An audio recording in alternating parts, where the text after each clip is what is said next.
اور عباد الرحمن وہ لوگ ہیں جو کہتے ہیں کہ اے ہمارے رب، ہمیں ہماری بیویوں کی جانب سے اور اولاد کی جانب سے آنکھوں کی ٹھنڈک عطا فرما،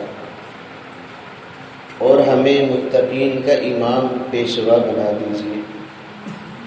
ماقبل رحمان کے بندوں کی صفات کا تذکرہ ہو رہا تھا۔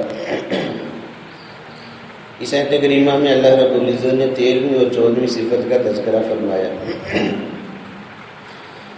کہ وہ لوگ صرف اپنی نیکی پر قائم نہیں رہتے، بلکہ سب سے زیادہ ان کو فکر اپنی ازواج، اپنی بیویوں اور اپنی اولاد کی ہوتی ہے، اور اس فکر میں رہتے ہیں کہ یہ اللہ کی اطاعت گزار بن جائیں، بیویاں بھی اطاعت گزار بن جائیں، اور ان کی اولاد جو ذریت ہے وہ بھی اطاعت گزار بن جائے۔ اس کے لیے کوششیں بھی کرتے ہیں، جیسا کہ قرآن میں ایک جگہ فرمایا قُوا أَنفُسَكُمْ وَأَهْلِيكُمْ نَارًا، اپنے آپ کو بھی ہم نے آگ سے بچانا ہے اور اپنے گھر والوں کو بھی آگ سے بچانا ہے، اپنے اہل کو۔ سب سے پہلی جو ذمہ داری بندے پر عائد ہوتی ہے وہ اپنے بیوی بچوں کی ہوتی ہے، ان کی فکر کرنا۔ جس طرح ان کے معاشی زندگی کے حالات میں ان کی فکر ہوتی ہے، کھانے پینے کا، ان کو راحت پہنچانے کا اہتمام ہوتا ہے، اس طرح ان کی دین کی فکر کرنا کہ یہ اطاعت گزار فرما بردار بن جائیں۔ تو اس کے لیے پھر اللہ سے دعائیں بھی مانگنا، پہلے اچھی تربیت کرنا اولاد کی، اور اچھی بیوی کا انتخاب کرنا اولاد کے حصول کے لیے، پھر اللہ رب العزت سے دعائیں مانگنا کہ اللہ ہماری بیویوں کی جانب سے اور اولاد کی جانب سے آنکھوں کی ٹھنڈک عطا فرما۔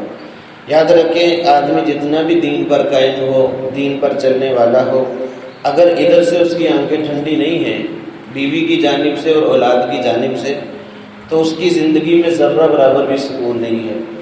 ان لوگوں سے پوچھیں جن کی اولاد نافرمان ہے اور خود دین پر چلنے والے ہیں، جب اولاد کو دیکھتے ہیں صبح سوئے ہوئے ہیں، غافل پڑی ہے، تو کس طرح ان کے دلوں پر چھریاں چلتی ہیں۔ جب بیویوں کو دیکھتے ہیں کہ اللہ کی نافرمانی پر زندگی گزار رہی ہیں اور خود وہ دین پر چلتے ہیں، تو کس طرح ان کے دل ٹوٹتے ہیں یہ منظر دیکھ کر، کیونکہ یہ اپنے گھر والے ہیں۔ اپنے گھر والے اگر راہ راست پر نہیں ہوں گے تو یاد رکھیں زندگی میں سکون ختم ہو جائے گا۔ اسی لیے فرمایا کہ نیک بیوی جو بندے کی راحت کا سامان ہو، وہ اس آدمی کے لیے دنیا میں جنت ہے۔ تو اپنی بیویوں کے دین کی بھی فکر کرنا، ان کو موقع فراہم کرنا، اور تاکہ وہ بھی دین کو سیکھ سکیں، دین پر عمل کر سکیں، اور اپنی اولاد کی بھی خاص طور پر فکر کرنا، ان کو نیک راستے پر لگانا اور کوشش کرنا اس بارے میں تاکہ یہ نیک راستے پر لگ جائے۔ اور آج اللہ معاف فرمائے ہم کدھر جا رہے ہیں، ہمیں دین کے معاملے میں ذرہ برابر بھی فکر نہیں ہے، کان پر چون تک نہیں رہتی، بلکہ دنیا کی خاطر کیا کچھ ہم کرتے ہیں، نہ حلال دیکھتے ہیں نہ حرام دیکھتے ہیں، بس اپنی اولاد کو، اپنے بیوی بچوں کو آسائش آرام دینے کے لیے ہر قسم کی ہم قربانی دینے کے لیے تیار ہیں، لیکن دینی اعتبار سے ہم نے کیا کیا ہے؟ اولاد کی خاطر کتنا پیسہ خرچ کرتے ہیں، کتنی تگود و برداشت کرتے ہیں ہم، ان کو ڈاکٹر بنوانے کے لیے، انجینئر بنانا ہے، ہم نے یہ بنانا ہے وہ بنانا ہے۔ دین کے بارے میں ہم نے کیا محنت کی ہے اس اولاد پر، کیا کچھ ہم نے کوشش کی ہے، کیا جیسی کوشش ہم اور فنون سکھانے کے لیے کر رہے ہیں ایسی دین کے معاملے میں بھی ہم نے کوشش کی ہے یا نہیں کی؟ اگر تو نہیں کی تو یاد رکھیں یہ اولاد ہمارے لیے وبال جان بن جائے گی۔ قرآن مجید میں اللہ تعالیٰ نے فرمایا انما اموالکم و اولادکم فتنہ، اے لوگوں یاد رکھو تمہارے مال، تمہاری اولاد تمہارے لیے آزمائش ہے۔ آزمائش تب بنے گے جب مال حلال طریقے سے نہیں کمائیں گے، حلال طریقے سے خرچ نہیں کریں گے، اولاد کی اچھی تربیت نہیں کریں گے، تو یہ بہت بڑی آزمائش بلکہ ہمارا وبال جان ہے۔ کل روز محشر یہی اولاد ہمارا گریبان پکڑے گی کہ تم نے ہماری خاطر کیا کیا۔ دنیا کی خاطر تو سب کچھ کیا، دین کے بارے میں ہم بالکل خالی ہیں اور بالکل ہمارے پاس کچھ نہیں ہے۔ اس لیے اپنی اولاد کی دین کے اعتبار سے فکر کرنا ہر بندے پر لازم ہے، اور جتنی کوشش ہم اور فنون کے لیے کر رہے ہیں، پیسہ خرچ کرتے ہیں، سب کچھ لگاتے ہیں، ٹائم دیتے ہیں، ان کو ٹائم نکالتے ہیں ان کے لیے، اچھی سے اچھی یونیورسٹی میں ان کو بھیجنے کا اہتمام ہے، اچھے سے اچھے اسکول میں بھیجنے کا اہتمام ہے، سب کچھ کرتے ہیں صرف دنیا کی خاطر، تاکہ اچھا پیسہ بن جائے اور اچھا سٹیٹس ہو اولاد کا، دین کی خاطر ہم نے کیا کیا؟ تو ہمیں اصل فکر دین کی کرنی چاہیے کہ دین سے جس نے اولاد کو محروم کر دیا اس نے اپنی اولاد کا حق ادا نہیں کیا، اور اس نے اپنی اولاد پر بہت بڑا ظلم کیا جس نے اپنی اولاد کو دین سے محروم رکھا۔ آج بہت سارے لوگ اپنی اولادوں کو باہر مغربی ممالک میں بھیجتے ہیں صرف پیسے کی خاطر۔ ٹھیک ہے، پیسہ تو آ جاتا ہے اور یاد رکھیں، لیکن وہاں جو رہائش پذیر ہو جاتے ہیں ان کی نسلوں کا کیا بنتا ہے؟ الامان والحفیظ۔ تمام حالات آپ حضرات کے سامنے ہیں کہ خود اگر وہ دین پر چلنے والے بھی ہیں، پختہ ہیں، پرعزم ہیں، تو وہ اپنی زندگی میں تو اپنے اوپر تو دین کو نافذ کر لیتے ہیں، لیکن وہاں ان ممالک میں اولاد بات سننے کے لیے تیار نہیں ہوتی، اور کوئی آدمی اپنی اولاد کو ڈانٹ بھی نہیں سکتا، تھپڑ بھی نہیں مار سکتا، اس کے خلاف میں مقدمہ ہو جاتا ہے۔ اب وہ اولادیں کس رستے پر چل پڑی ہیں؟ مین سبب کیا بنا؟ یہ دنیا کا لالچ، کہ ہمیں وہ لالچ وہاں تک لے گیا کہ ہم نے اپنی اولاد کو ایسا ماحول دے دیا کہ وہ دین پر آ ہی نہیں سکتی، بہت مشکل ہے۔ الا ماشاء اللہ، ہمیں چاہیے کہ اولاد کو ایسا ماحول دیں تاکہ وہ دینی اعتبار سے پرورش پائیں اور دینی ذہن بنے ان کا، اور دین کو آگے لے کر چلنے والی ہو۔ اس لیے آگے اسی آیت کریمہ میں فرمایا وَجَعَلْنَا لِلْمُتَّقِينَ إِمَامًا، کہ ہمیں متقین کا امام بنا دے۔ ظاہر بات ہے اولاد نیک ہوگی، اپنی نسل نیک ہوگی، نیکی کے رستے پر چلے گی، تو اس بندے کا نام بھی زندہ رہے گا، کیونکہ نیک اولاد والدین کے لیے ذریعہ آخرت ہے۔ آپ صلی اللہ علیہ وسلم نے فرمایا جو دنیا میں تم چھوڑ کر جا رہے ہو ان میں ایک او ولد صالح یدعو لہ، نیک اولاد بھی ہے جو مرنے والے کے بعد میں اس کے لیے دعائے مغفرت کرتی ہے، اس کے لیے دعا کرتی ہے، اس کے مشن کو زندہ رکھتی ہے۔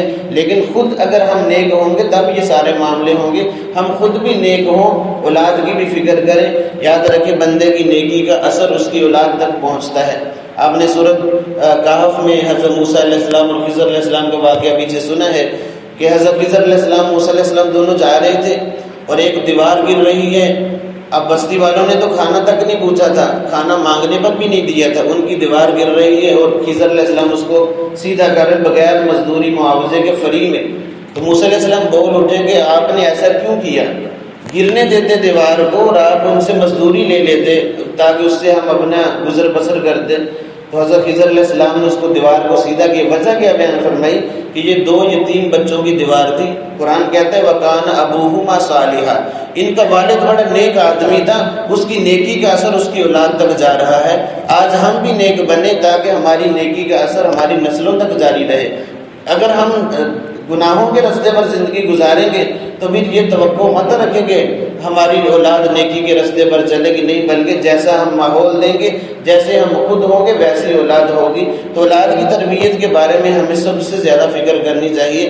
جب اولاد نیکی کے راستے پر ہوتی ہے، حقیقت ہے بندے کی آنکھیں ٹھنڈی ہو جاتی ہیں، ایسا سکون ملتا ہے جب آپ دیکھتے ہیں کہ میری بیوی ہے وہ 5 وقت نماز کی پابندی کرتی ہے، ذکر اذکار کرتی، قرآن کی تلاوت کر رہی ہوتی ہے۔ جب جو بندہ رحمان کے بندوں کی چونکہ یہ صفات ہے، جو نیک بندے ہوتے ہیں، یہ منظر دیکھ کر اپنی بیوی بچوں کی جانب سے حقیقت دل میں ایسی ٹھنڈک ان کو محسوس ہوتی ہے کہ اور کسی چیز میں وہ لطف اور مزہ نہیں آتا۔ یہ تو عام مشاہدہ ہے ہمارا۔ جب یہ اولادیں ہمارے گھر والے نیکی کے راستے پر چلیں گے ہمارا دل ٹھنڈا ہو جائے گا، لیکن اس کے برخلاف جب یہ برائی کے راستے پر چلیں گی تو کیا پھر دلوں پر چھریاں چلتی ہیں اور دل ٹوٹتے ہیں، یہ بندہ خود مشاہدہ کرتا ہے۔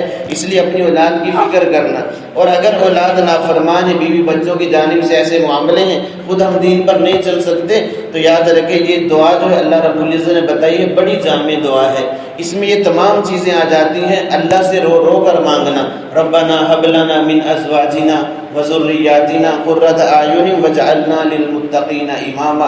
اس دعا کو اپنا معمول بنا لیں، ہو سکے تو نماز میں اس دعا کو شامل کریں، مطلب تشہد درود شریف پڑھنے کے بعد اس دعا کو پڑھ لیں، رب اجعلنی بھی پڑھ لیں، یہ دعا بھی پڑھ لیں۔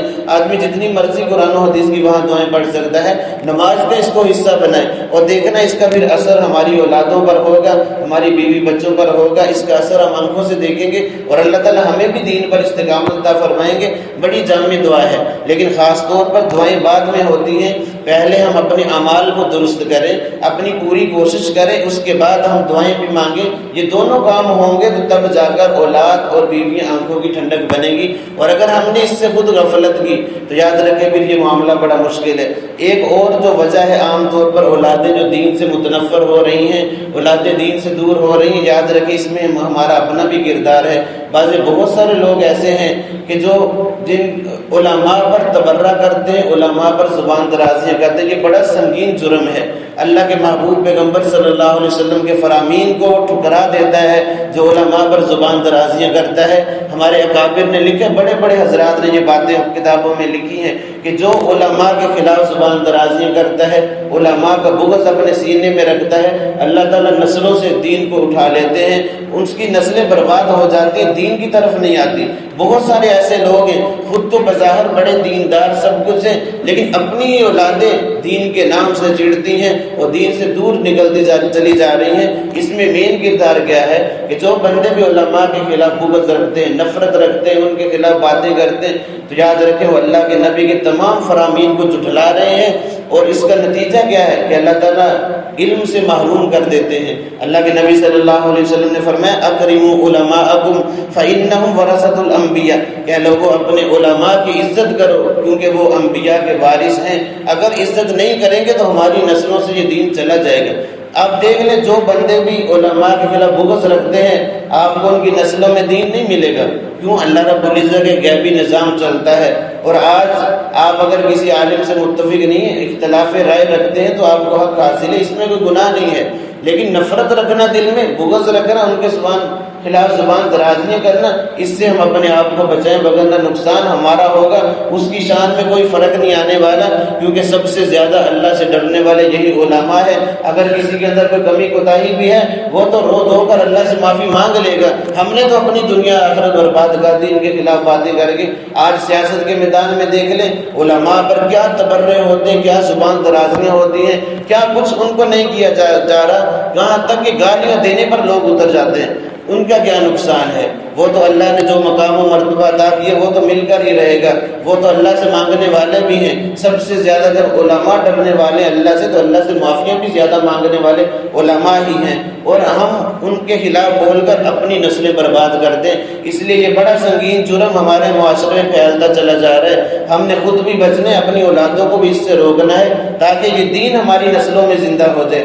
ایک صحابی ہیں حضرت اکرمہ، یہ حضرت عبداللہ بن عباس رضی اللہ تعالیٰ عنہ کے شاگرد ہیں۔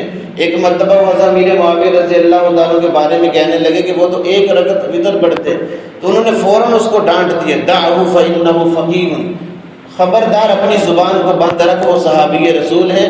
انہو صحابی کے الفاظ بھی ہیں کہ وہ صحابی رسول ہیں، اور تو کون ہوتا ہے صحابی کے خلاف زبان درازی کرنے والا؟ کسی بھی معاملے میں ان کے خلاف اپنی زبانوں کو بند رکھنا، یہی علماء انبیاء کے وارث ہیں، ان کے خلاف اپنی زبانوں کو بند رکھنا۔ کیوں بند رکھنا؟ کہ اللہ اور اس کے رسول نے جو مقام و مرتبہ دیا ہے، وہ جو ان کے سینوں میں محفوظ وہ علم ہے، اس کی کہیں توہین نہ ہو جائے۔ اختلاف رائے رکھیں، آپ کو حق حاصل ہے، لیکن مخالفت، نفرت، دل میں بغض، یہ چیزیں آدمی کے لیے وبال جان بن جاتی ہیں۔ اس سے بچیں اور اس دعا کا خاص طور پر اہتمام کریں، انشاءاللہ اس کے نتیجے آپ حضرات کے سامنے آئیں گے۔ بہت سارے مولانا احمد علی لاہوری رحمۃ اللہ علیہ، کیا اللہ نے مقام و مرتبہ دیا، ان سے کسی نے پوچھا کہ آپ کی اولاد بڑی اطاعت گزار ہے، کیا معاملہ ہے؟ تو فرماتے کہ میں نے اس دعا کو اپنی زندگی کا حصہ بنا لیا ہے، یہ دعا کا اہتمام کرتا ہوں، اس کی برکت سے اللہ رب العزت نے اولاد کی جانب سے میری آنکھوں کی ٹھنڈک بنا دی ہے۔ تو اس دعا کا ہم اہتمام کریں، انشاءاللہ خود بھی نیک بنیں گے، بیویاں بھی نیک ہوں گی، اور اولاد بھی، ہماری نسل بھی نیکی کے راستے پر چلے گی۔ اللہ رب العزت سے دعا ہے کہ اللہ تعالیٰ میں دین کے مطابق زندگی گزارے، توفیق عطا فرمائے۔